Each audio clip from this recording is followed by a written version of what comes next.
Perkenalkan, nama saya Luhnaila Angelina, NPM saya 20423199. Saya dari kelas 4G. Nah, di video kali ini saya akan membahas mengenai materi dasar pertimbangan rasionalitas kurikulum 2013 dan kurikulum Merdeka. Nah, dan langsung saja kita simak materi yang akan saya berikan di video kali ini. Nah, materi yang pertama itu ada kurikulum 2013 atau K13. Nah, dasar pertimbangan pengembangan kurikulum 2013. Pengembangan kurikulum 2013 didasarkan pada beberapa faktor utama. Nah, yang pertama itu pada abad ke-21. Nah, kemajuan teknologi globalisasi dan ekonomi digital menuntut peserta didik memiliki keterampilan berpikir kritis, kreatif, serta komunikasi dan kolaborasi atau bisa disingkat dengan 4C. Nah, pendidikan menuntut harus menghasilkan lulusan yang siap menghadapi perubahan zaman. Nah, yang kedua itu ada hasil evaluasi kurikulum sebelumnya atau bisa disebut dengan KTSP 2006. Nah, KTSP dianggap terlalu menitik beratkan pada aspek kognitif, sementara pengembangan karakter dan keterampilan masih kurang diperhatikan. Nah, pembelajaran seringkali berbasis hafalan, bukan pemahaman konsep mendalam. Nah, yang ketiga itu ada hasil studi internasional. Nah, berdasarkan laporan PISA atau Program for International Student Assessment 2012, Indonesia berada di peringkat bawah dalam literasi, numeransi, dan sains. Nah, kurikulum 2013 dirancang untuk meningkatkan daya saing siswa Indonesia dalam bidang tersebut. Yang keempat itu ada regulasi resmi.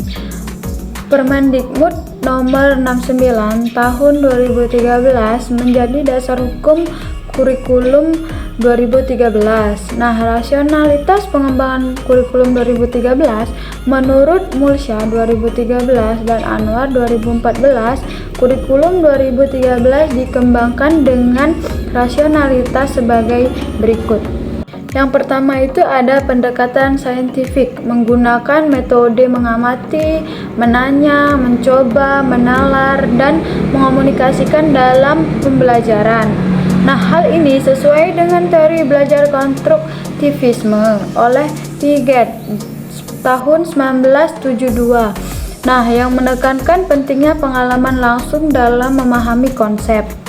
Yang kedua itu ada integrasi pendidikan karakter.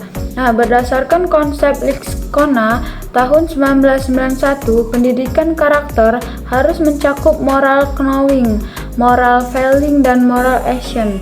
Nah, kurikulum 2013 mengintegrasikan nilai-nilai karakter dalam setiap mata pelajaran. Yang ketiga itu ada penilaian autentik. Menurut Weiges 1998, penilaian harus bersifat autentik, yaitu menilai pemahaman siswa secara situasi nyata.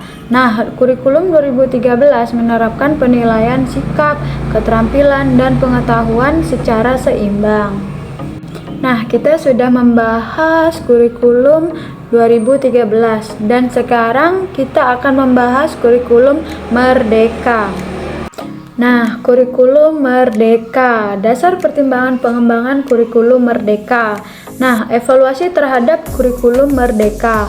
Kurikulum 2013 dianggap terlalu kompleks dan kurang fleksibel. Nah, dalam penerapannya di berbagai daerah. Nah, tidak semua sekolah memiliki fasilitas dan tenaga pengajar yang memadai untuk menerapkan pendekatan saintifik secara optimal. Nah, yang kedua itu ada rasionalitas pengembangan kurikulum Merdeka. Menurut Nadiem Makarim 2021 dan Kemendikbudristek 2022, kurikulum Merdeka memiliki rasionalitas sebagai berikut. Nah, yang pertama itu lebih fleksibel. Sekolah diberikan kebebasan untuk mengadaptasi kurikulum sesuai dengan kondisi dan kebutuhan peserta didik. Nah, guru memiliki peran lebih besar dalam menentukan metode pembelajaran yang sesuai dengan karakteristik siswanya. Nah, yang kedua itu ada pembelajaran berbasis project atau project based learning. Nah, siswa diajak untuk terlibat dalam pembelajaran berbasis proyek yang menekankan pada eksplorasi, inovasi, dan penerapan ilmu dalam kehidupan nyata. Nah, metode ini membantu siswa memahami konsep lebih mendalam dan meningkatkan keterampilan berpikir kreatif serta kolaboratif.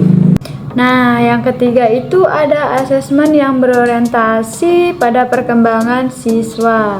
Nah, tidak hanya menilai hasil akhir, tetapi juga memberikan umpan balik yang membantu siswa berkembang sesuai dengan potensinya. Nah, yang keempat itu ada diferensi pembelajaran. Guru bisa mengajar sesuai dengan kemampuan dan minat siswa, bukan hanya mengikuti satu standar yang sama untuk semua siswa.